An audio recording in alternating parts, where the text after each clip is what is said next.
যে রানা ভাই একসময় শাকিব খানকে নিয়ে ট্রোল করে কথা বলতো, আজ সেই একই মহিলা শাকিবের পাশে দাঁড়িয়ে ছবি তুলে নিজেকে ভাগ্যবতী মনে করছে।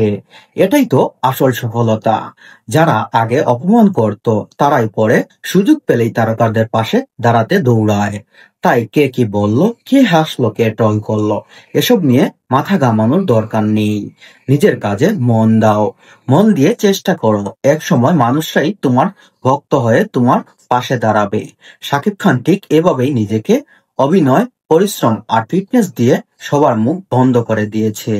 যারা আগে কটূক্তি করত, আজ তারাই তার পাশে দাঁড়িয়ে একটি ছবি তুলতে পেরে নিজেকে গর্ববোধ নিজের গর্বে বুক ফেটে যায়।